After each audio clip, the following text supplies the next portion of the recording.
ខ្ញុំត្រូវបានកសិដ្ឋានវិកលចរិតមួយចាប់យកទៅប្រមូលទឹកដោះដំបូងខ្ញុំគ្រាន់តែគិតថាវាជាដំណើរកំសាន្តសាបជាមួយមិត្តប្រុសខ្ញុំប៉ុណ្ណោះបងបឿនដែលជាមិត្តប្រុសខ្ញុំបបឡានយឺតយូរខ្លាំងគួរឲ្យធុញបើកយូរពេកឥឡូវអស់កម្លាំងហើយសាំក៏ចិត្តអស់ទៀតពួកយើងបានចូលក្រដាសសាំមួយកន្លែងដើម្បីរកចាក់សាំលឹមប្រើប្រាស់មិនទប់ទឹកតែមើលទៅគ្មានមនុស្សទេ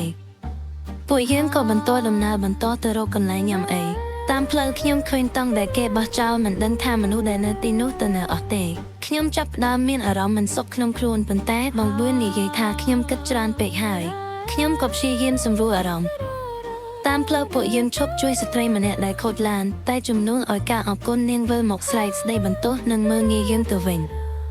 ខ្ញុំមានអារម្មណ៍ថាផ្លូវដែលពួកយើងធ្វើដំណើរនេះមិនស្វាគមន៍ពួកយើងទេប៉ុន្តែយើងនៅតែបន្តដំណើរដោយព្យាយាមមិនគិតពីវាបន្ទាប់មកយើងឈប់ញ៉ាំអាហារនៅហាងតូចមួយអ្វីមើលទៅធម្មតាកាហ្វេប៊ឺហ្គឺរួមតែម្ហូបអាហារធម្មតា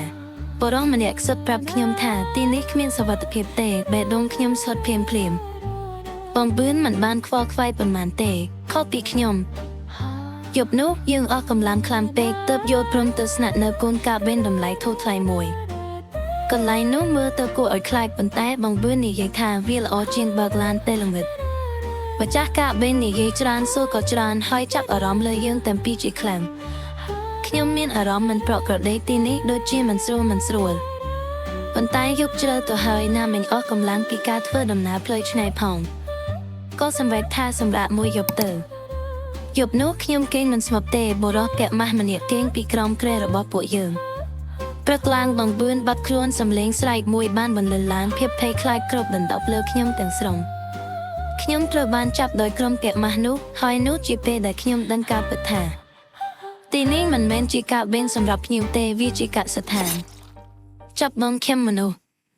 ស្ត្រីជាច្រើនត្រូវបានរក្សាទុកដោយសត្វបង្ខំឲ្យរស់នៅគ្មានមនុស្សភាពអ្វីទាំងអស់ត្រូវបានគ្រប់គ្រងនិងអនុវត្តតាមច្បាប់គ្រួសារនៅក្នុងកសិដ្ឋាននោះ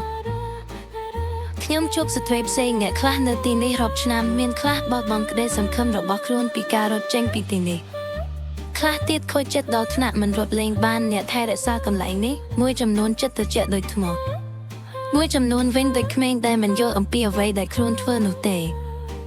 ថ្ងៃមួយនៅកសិដ្ឋានមានកម្មវិធីធំមួយដែលកសិដ្ឋានតែមួយច្របូកច្របល់ដោយសារកង្វះស្បៀងសម្រាប់ផ្គត់ផ្គង់ប្រើប្រាស់ក្នុងកម្មវិធីកំហុសក៏បានកើតឡើងនោះហើយជាឱកាសរបស់ខ្ញុំដើម្បីរត់មានស្ត្រីម្នាក់ដែលត្រូវបានចាប់នៅទីនោះយូរមកហើយជួយខ្ញុំដោយប្រាប់ខ្ញុំពីរបៀបគេចពីទីនេះរួមទាំងទីតាំងសំខាន់មានឡានក្រុងដែលពួកគេប្រើដឹកមនុស្សដែលខ្ញុំត្រូវលួច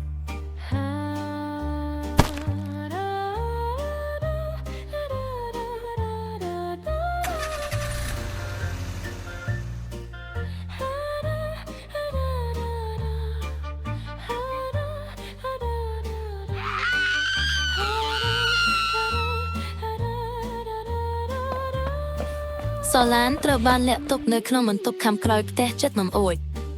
ខ្ញុំបានធ្វើតាមការណែនាំរបស់ស្ត្រីនោះក៏រកឃើញសាលបើកឡានហើយរត់ចេញពីទីនោះបានដោយជោគជ័យ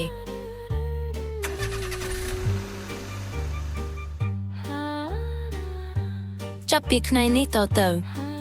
ខ្ញុំមិនដើរលេងផ្លូវឆ្ងាយដែលខ្ញុំមិនស្គាល់ទៀតទេរត់តែមិនសម្រាកតាមកាបេនតម្លៃធូរថ្លៃដូចមុនទៀតឡើយ